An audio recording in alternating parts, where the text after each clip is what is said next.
Hola a todos, mi nombre es Juan Diego Y mi nombre es Marco. y bienvenidos a Cerberus Podcast.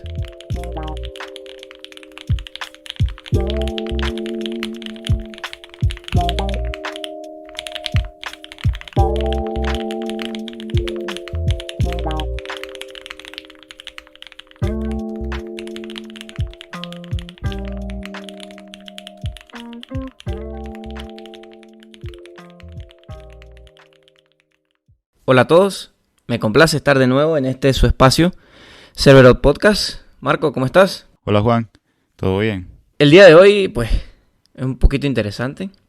Marco me acaba de comentar que está en un nuevo proyecto, en un nuevo trabajo, en un nuevo camino.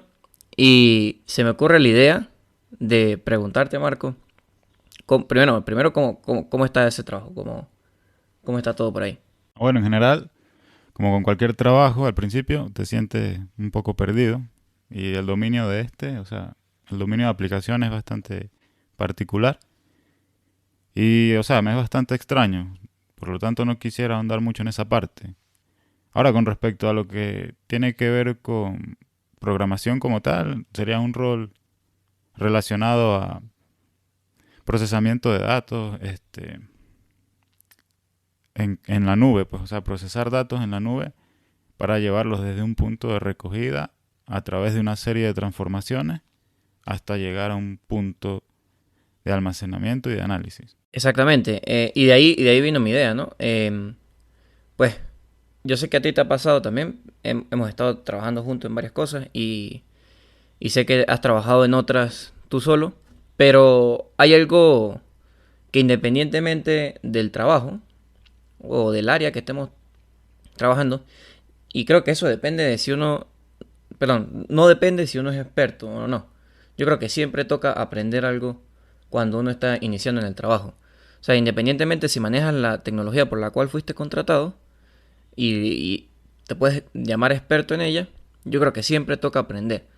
Ya sea por el dominio de la aplicación, ya sea por lo que están haciendo dentro de la empresa, pero siempre toca aprender algo. Entonces, el día de hoy, pues como te comentaba detrás del episodio como tal, me gustaría que habláramos de nuestra experiencia sobre cómo aprender, ya sea una tecnología, un lenguaje, cualquier cosa dentro, pues, obviamente del ámbito de la programación. Entonces, me gustaría que, que comentaras específicamente en tu nuevo proyecto cuál ha sido el proceso que has seguido para aprender lo que sea que estás haciendo ahí. Digamos, obviamente, pues, el qué estás aprendiendo no es tan relevante en este caso, sino el cómo lo estás aprendiendo. Bueno, en ese caso, yo lo veo como que cuando eres programador tienes cuando menos, dos sitios a los cuales enfocarte,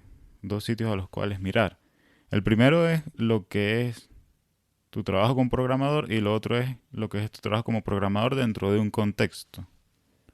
Entonces, dentro del contexto, por lo general, cuando entras a un equipo de trabajo y hay un dominio de aplicación, ellos te darán el mínimo necesario para que todos manejen un mismo lenguaje.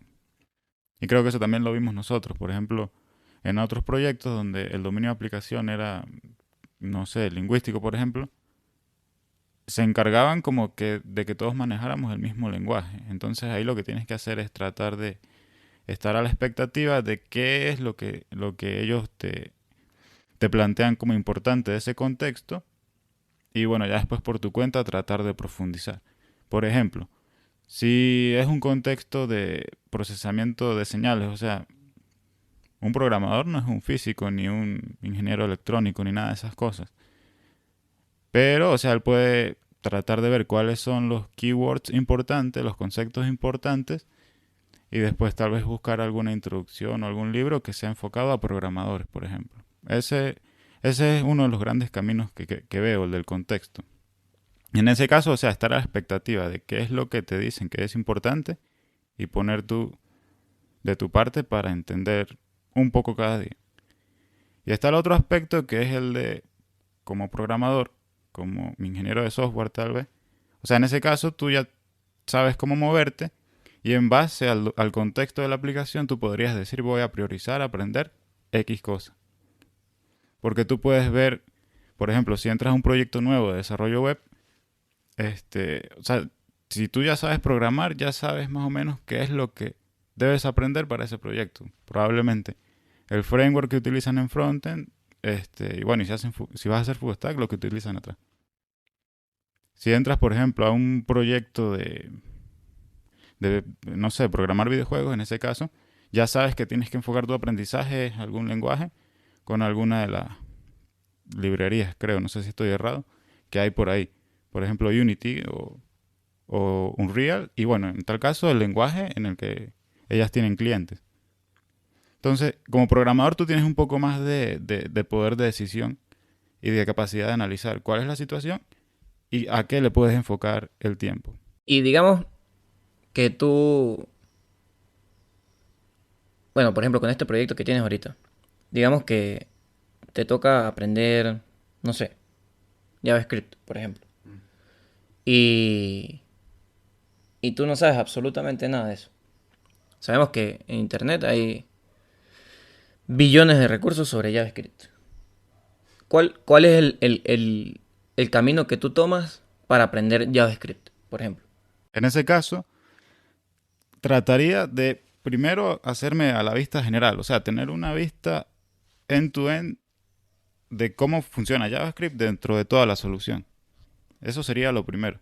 Entonces trataría de tener lo más rápido posible un conocimiento que, en este caso, desarrollo web, que me permita a mí visualizar cómo se comporta todo o sea, en pequeña escala, obviamente no va a ser a mucho detalle, pero cómo se comporta todo desde el código que corre en el navegador hasta donde lleguen mis deberes. Pues, o sea, si me toca echar o sea, si me toca echar código tanto en el frontend como en el backend, pues trataría de hacerme a la idea de, en el menor tiempo posible, tener una vista general de qué está pasando desde el código en el navegador hasta el código en el servidor, por ejemplo. Y una vez que tengo esa vista general, ya ahí trato de profundizar en detalle en lo que se requiera. O sea, si las tareas que me están mandando tienen que ver con código en el cliente, bueno, entonces ahí me voy directo a la documentación del framework. O sea, React o Angular o Vue, lo que sea. Entonces, ahí me iría a la documentación en detalle, a ver los tutoriales que tienen en la documentación y a ver cuáles son los patrones que se utilizan para esa tecnología. Porque ningún código es una línea, o sea, ningún código es instrucción tan instrucción, sino que son patrones de comportamiento. Y ese sería mi segundo paso. Una vez que tengo la vista general, caer en detalle en la documentación para ver cuáles son los patrones de esa tecnología. O sea que tú vas directo a la documentación. Tú no tratas de buscar recursos de terceros, quizás algún cursillo por ahí. Ahí sería un poco cuidadoso, porque primero un curso es time consuming. O sea, tienes que ver los videos, tienes que tomar notas, tienes que hacer los ejemplos. Mientras que si vas a la documentación, directo abres un editor y vas este, siguiendo los ejemplos. Entonces, si es un curso, lo tomaría con mucho cuidado, dependiendo de la herramienta. O sea, tendría que sentarme a analizar cuál es el trade-off entre el curso y la documentación.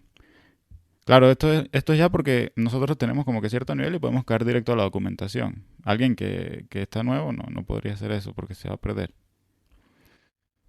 Pero en mi caso sí, preferiría primero la documentación. Ahora, si es algo mm, donde quizás estoy muy perdido, por ejemplo, si me tocara echar código como ingeniero de Machine Learning, por ejemplo, en ese caso,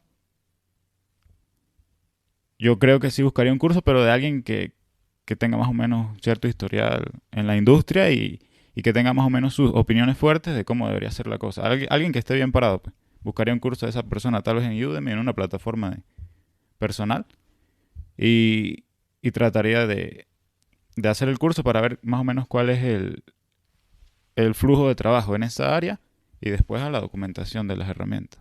Porque yo a veces yo siento que cuando vamos directo a la documentación, cuando necesitamos algo, quizás la documentación o nosotros como desarrolladores pecamos de, no sé si llamarlo pereza o, o falta de interés. Cuando el tema no, a mí me pasa al menos, no sé si a ti, pero cuando el tema no es algo que me interesa, en lo cual de verdad yo quiero aprender eso para mi vida profesional, busco la documentación, busco cómo resolver en el momento y ya.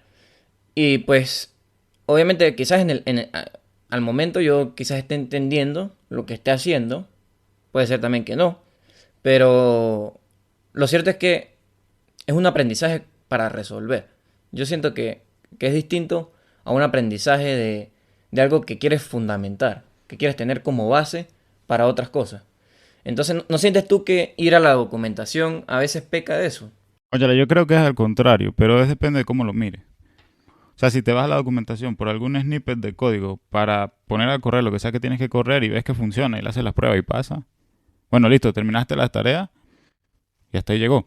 Pero ahora, si esa tecnología tú digamos que sientes cierta simpatía por ella, o sea, te gusta esa tecnología, no es la última vez que vas a pasar por ahí. O sea, seguramente vas a guardar algún marcador o alguna nota y vas a regresar y vas a hacer un recall de lo que hay ahí.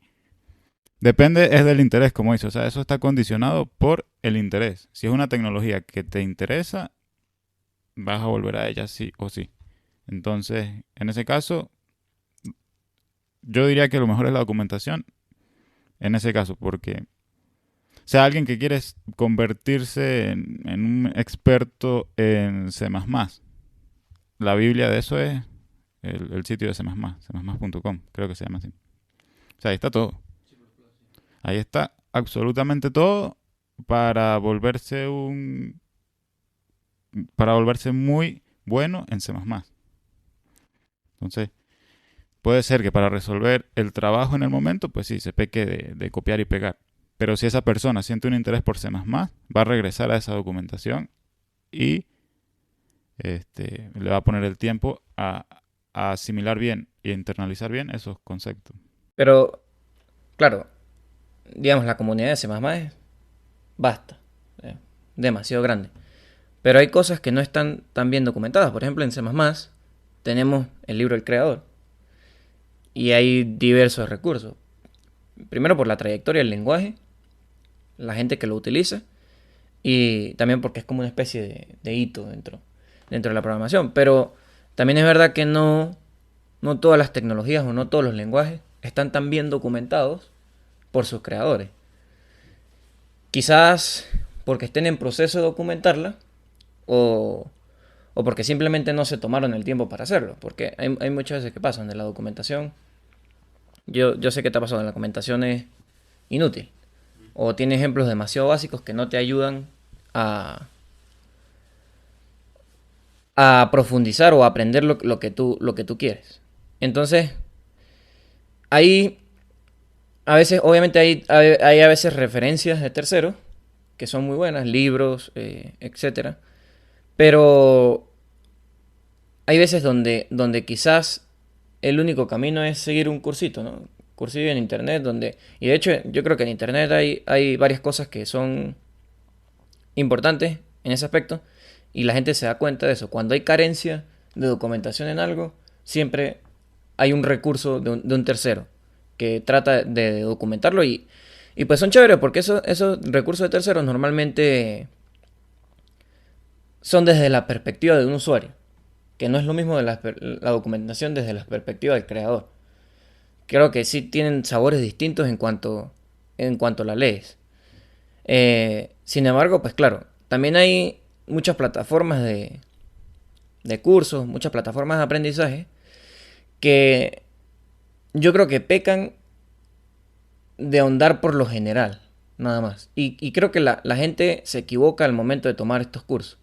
Porque De hecho, aquí en Latinoamérica hay un puñado de ellas. Hay un puñado de plataformas donde ofrecen una buena cantidad de cursos, pero yo siento que esos cursos no son lo suficientemente específicos como como para considerarte alguien que sabe de la tecnología.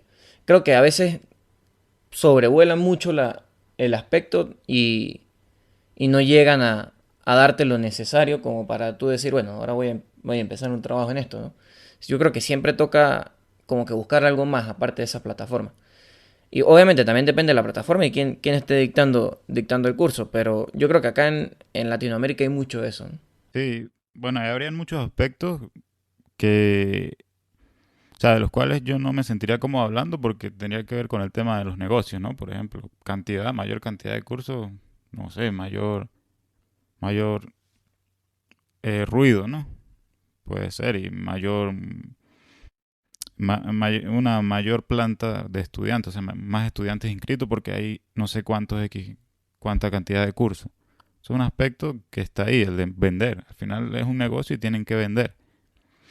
Y lo otro es que ciertamente, o sea, los cursos van a tender siempre a ser muy generales en ese aspecto. Primero porque es un público muy amplio, entonces el público va a variar desde personas avanzadas hasta personas novatas.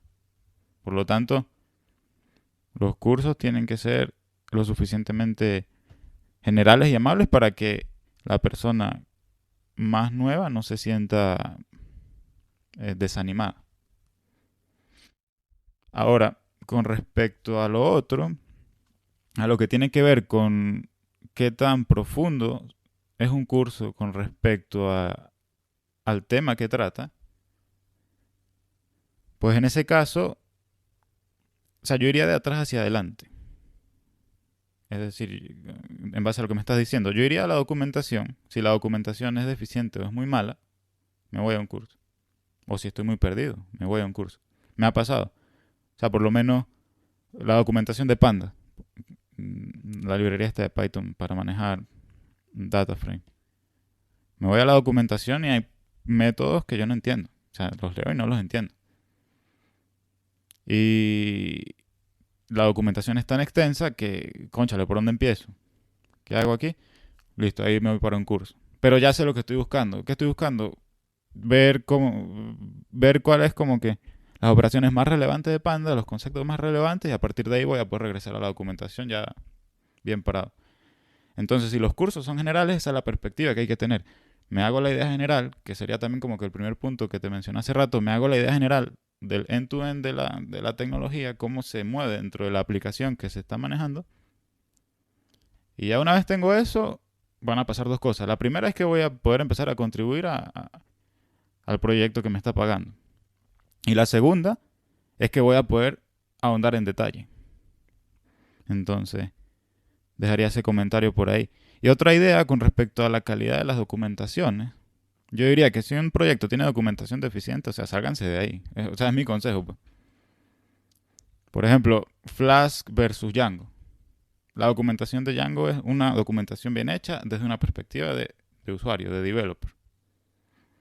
Y tú te puedes meter a la documentación de Django y aprender Django, a utilizar Django de principio a fin si tienes los conceptos de desarrollo web. Supongo que la de Flash es más deficiente por el mismo tamaño de las personas que lo hacen y esta cuestión. En ese caso yo no me daría mala vida, me voy con la tecnología segura, con Django. Un nuevo framework en JavaScript que está mal documentado. Bueno, sé, prefiero mil veces utilizar algo de Microsoft que tiene una documentación bien estructurada, hay gente trabajando ahí todos los días, le pagan por eso. Entonces, dejaría ese punto por ahí. Si la documentación de algo es muy deficiente, yo trataría de cambiar de tecnología. Sí, bueno, varios puntos ahí de lo que dice. Por ejemplo, lo que dice de los cursos que son bastante generales, yo creo que eso depende mucho de la plataforma. Por ejemplo, Coursera, la plataforma de los cursos, yo sé que hay gente que se lo toma mucho a la ligera, pero ella tiene categorías para sus cursos, dependiendo del nivel que necesitas para estar dentro del curso. Entonces, si tú te lees bien el contenido del curso te das cuenta de que el nivel mínimo requerido para estar en el curso lo cumples, entonces yo creo que siempre va a ser un buen curso y no va a ser tan general. No va a ser tan general en ese aspecto. Hay otras que sí pecan de tratar de abarcar a mucho público y caen en eso, en generalidad que no hace muy bien. Pero sí, ese camino que tú dices es un camino que yo seguiría. Quizás yo trataría de antes de irme a un curso, quizás buscar algún libro, alguna referencia escrita. Digamos, porque yo soy más de referencias escritas. Un blog. Sí, yo soy más de referencias escritas que visuales. O sea, digo de contenido multimedia, video. Yo soy más de referencia escrita. Pero sí, yo trataría de buscar un blog, algo así. Y lo otro que dices es que eso es muy importante, ¿no? Cuando una tecnología, un proyecto, un lenguaje no está bien documentado, hay que tener cuidado, hay que ver qué es lo que está pasando ahí. Porque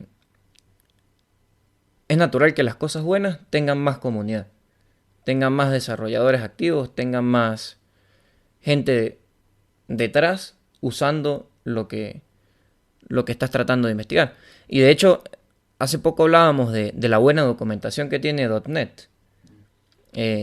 Yo te pregunté que hubo un tiempo donde tú estuviste aprendiendo .NET y te dije, bueno, ¿y por qué seleccionaste .NET? Entonces tú me dices que era por la documentación. Cómo era esa documentación? ¿Qué viste que dijiste, bueno, esta documentación está perfecta? Bueno, en ese caso es como casi todas las documentaciones de Microsoft.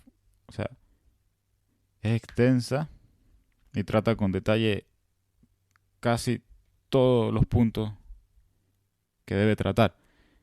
En el caso de .NET en específico, o sea, tú caes en la página de la documentación de .NET y ahí vas a tener referencias agrupadas por categorías, o sea, Getting Started, tutorials, documentación técnica, ejemplos. O sea, hay categorías muy buenas.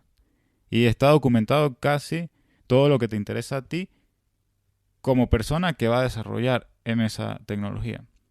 Está la referencia a los lenguajes, a C Sharp, a F Sharp, a Visual Basic. Está... O sea, y cuando digo referencia no es una referencia técnica, sino una documentación de, mira, este es el lenguaje, estos son los patrones, estos son los tipos de datos, así concibe el lenguaje la programación a objetos o la programación funcional en el caso de F Sharp. Eh, Existen este tipo de particularidades, o sea, por lo menos ahí te explican en detalle que, por ejemplo, C Sharp soporta mensajes entre los objetos así de manera nativa. Eso, y te lo explican de una manera que, o sea, hay gente paga ahí trabajando para escribir esa documentación. Entonces la calidad es muy buena. Eh, Te explican, tienen documentación para los SDK particulares, o sea, para ya las partes más específicas para un tipo de aplicación, por ejemplo, ASP.NET que se utiliza para hacer desarrollo web, te tienen una sección de ASP.NET, te tienen documentación para los distintos patrones que hay en ASP.NET, o sea, MVC, te tienen documentación para Blazor, para Razor, un montón de cosas y todo bien documentado, bien hecho. Claro, en ese aspecto es porque Microsoft es un gigante, pues, y se puede dar el lujo de tener gente documentando eso. Pero hay proyectos open source que también tienen una buena documentación. Librerías muy utilizadas de Python tienen buena documentación, extensa, tanto referencia como documentación en prosa. Entonces sí, siempre se tiene que tratar de buscar una documentación que sea buena. Por ejemplo, la documentación de React es muy buena. Tú empiezas, o sea, tú puedes leerte el tutorial de React y si ya tienes experiencia te haces una idea de cómo funciona React. Claro, no vas a tener la agilidad, pero tienes una idea. Yo creo que ese es el nuevo Microsoft. El nuevo Microsoft, esa empresa que está tratando de crear comunidad, que está tratando de abrazar más a los desarrolladores, porque en un tiempo los había dejado un poquito descuidados y Y yo creo que sí, esa es una nueva tendencia que está siguiendo la compañía como tal y me parece genial. De hecho, eh, también se ve aplicado en su sistema operativo, todas las cosas que están haciendo para integrar cada vez más con Linux, con esto de las aplicaciones Android. Entonces yo creo que sí, ellos están tratando de crear más comunidad. Hay un youtuber que tú y yo seguimos, que es el TechLead. Él una vez dijo que para aprender cualquier cosa lo único que había que hacer era googlear.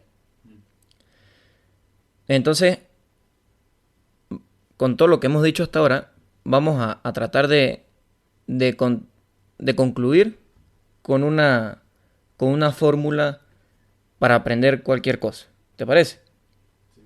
Entonces, yo creo que el Tech League tiene razón. Hay que googlear, pero no hay que caer en sitios basura. O sea, no hay que caer en sitios donde no aportan nada. Yo creo que si vas a googlear, tienes que tratar de googlear documentación oficial como primer paso. Como primer paso, yo creo que sería bueno eh, googlear documentación oficial, no cualquier documentación, documentación oficial. Si la documentación no fue suficiente, saltar a terceros sería el siguiente paso. Y, y yo creo que deberíamos saltar a terceros, como te digo, en referencias escritas, antes de empezar a pagar un curso, empezar a hacer un curso, porque tomar un curso pues lleva un poquito más de tiempo que simplemente leer. Y es una inversión de dinero y de tiempo. Exacto, que simplemente leer 4 o 5 páginas. Entonces, ¿estás de acuerdo con que sería googlear documentación oficial? Si la documentación oficial no es suficiente, ir a recursos escritos. En caso de que aún siga faltando contenido, quizás ver algún curso sea lo más recomendable. O te gustaría agregar algo más a esa pequeña fórmula. Sí, yo le añadiría un punto antes, o sea, un paso cero. O, digamos, o sea, ahí nos estamos saltando a las personas más novatas. Eso lo puede hacer alguien que tiene trote y sabe más o menos dónde está metido. Entonces, el paso cero, o sea, yo le añadiría uno con respecto a que primero, o sea, asegúrate de que tienes el conocimiento general de la aplicación, o sea, la aplicación, o sea, el dominio, el tipo de aplicación en el que estás metido. El concepto general, te refiero. Por ejemplo, si es desarrollo web, tener conocimientos mínimos de... Sí, lo que pasa es que no quiero confundir el dominio de la aplicación, o sea, la aplicación para la persona, para el cliente o para el negocio, sino, o sea, me refiero a lo que tú dices, el tipo de aplicación que se va a desarrollar, qué implica ese tipo de aplicación. O sea, asegúrate de que tienes esos conceptos. Si es desarrollo web, asegúrate de que debes asegurarte de que conoces cómo funciona la web, cómo funciona HTTP, HTTPS, cómo por ahí se intercambia todo lo que son los documentos, cómo el navegador lee esos documentos, los interpreta, los renderiza, hace que se interactúe con ellos, o sea, tienes que saber qué es lo que pasa con la estructura del documento, HTML, por qué se ve como se ve, CSS, y por qué tú lo puedes tocar y utilizar, JavaScript. Tienes que tener al menos esos conceptos básicos. Si tienes esos conceptos básicos, ya puedes irte a leer React. Entonces ahí caes en el roadmap que tú mencionaste ahorita. Tienes razón, tienes razón. Esa parte me la salté y creo que sí. Bueno, incluso le añadiría un paso menos uno, o sea, uno anterior. O sea, debes saber programar, debes saber lógica de programación, debes haber tenido experiencia resolviendo pequeños problemas, pero tener experiencia en ese loop de escribo mi código en un editor de texto, se lo paso a un compilador sin un lenguaje compilado, que ojo, todos deberían aprender con un lenguaje compilado, opinión personal. Entonces, escribo mi código en un editor, se lo paso al compilador, tengo el ejecutable, ejecuto, a ver qué pasó. Ahí te vas a acostumbrar a ese loop, vas a encontrar errores, este, vas a entrar en ese flow. Una vez que tengas ese flow, saltas a una aplicación, por ejemplo, con el navegador y JavaScript.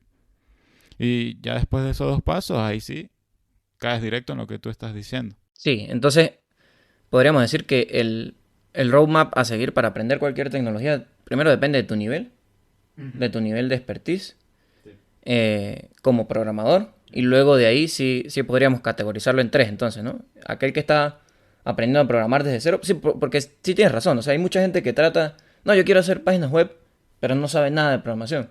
Sí hay mucha gente así. Y lo he visto de primera mano. Entonces sí, si es alguien completamente nuevo en este mundo, primero debería aprender a programar, resolver pues cosas sencillas. Parece muy obvio lo que estamos diciendo, pero no es tan obvio. Hay gente que sí peca en eso, de creer que la cosa es mover cuadraditos en la pantalla. Entonces, primero aprender a programar. Luego, si tienes algún enfoque hacia una tecnología o, digamos, hacia algún, por ejemplo, desarrollo web, tener bases sobre el desarrollo web. Y una vez sabes programar, tienes bases en el mundo en donde te estás metiendo, en la rama en donde te estás metiendo, ahí sí salta a todo este roadmap que dijimos, a googlear documentación oficial, luego buscar documentación de terceros y como último recurso, un curso. Bueno, o sea, es así. Al menos es el que yo seguiría. Y, pero bueno, o sea, también la persona, como tú dices, depende. Si la persona prefiere entrarle por un curso, bueno, hágale. O sea, hágase la vista general con un curso y después salte a la documentación ya cuando tenga que hacer. O cuando quiera aprender. Si la tecnología le ve futuro y la persona dice, oye, yo dentro de 5 años me veo siendo un experto en esto y sí, voy a invertirle tiempo a eso. Sí, porque el tiempo es dinero. Aquí, cuando hablamos de aprender, estamos hablando de invertir tiempo. Y bueno, eso ya quedará para otro episodio, pero hay algo que está implícito en todo ese roadmap y es la concentración. Yo he pecado, yo he fracasado intentando aprender cosas porque o bien me molestan por un lado, o me molestan por el otro, o me molesto yo mismo. Y descontinúo el aprendizaje de determinada cosa por diferentes motivos. Entonces, hay algo que está implícito en ese roadmap de aprendizaje que es la concentración, el estar totalmente concentrado en un tipo de aplicación, en un manejo de tecnologías y en los patrones que ellas manejan. Y sí, quizás pasen 6 meses y solamente manejes eso, pero si lo manejas bien, no tienes de qué preocuparte. Sí, de hecho eso no solamente lo recomendamos nosotros, creo que la comunidad que está haciendo cosas buenas recomienda eso. Estudiar primero, incluso cuando te dicen que que quieres buscar un trabajo o algo así y no eres experto en nada, si te recomiendan como que, bueno, especialízate en algo, aprende algo, que sea de nicho, algo que... O bueno, no necesariamente tiene que ser de nicho, pero sí tienes que especializarte en algo, tienes que enfocar tu conocimiento en algo y buscar trabajo en base a eso. Hay muchos divulgadores de la programación y esto que recomiendan esto, no somos solamente nosotros. Entonces sí, yo creo que esa es una muy buena fórmula. Entonces, ¿te gustaría decir algo más antes de cerrar? No, por mi parte creo que quedó todo claro. Perfecto, entonces, nada, eso ha sido todo por el episodio de hoy. Espero haya sido de su agrado. No me despido o no nos despedimos antes sin recordarles que en la página del podcast, en la página de Anchor, tienen botones a nuestras redes sociales, Twitter y YouTube. En YouTube tienen los episodios de Cerbero Podcast, todos los que se han subido, también estará este. Y estamos empezando a trabajar, bueno, en una página de Facebook. También estará disponible desde la página principal del podcast cuando esté lista. Y bueno, sin nada más que decir, Cerbero Podcast se despide.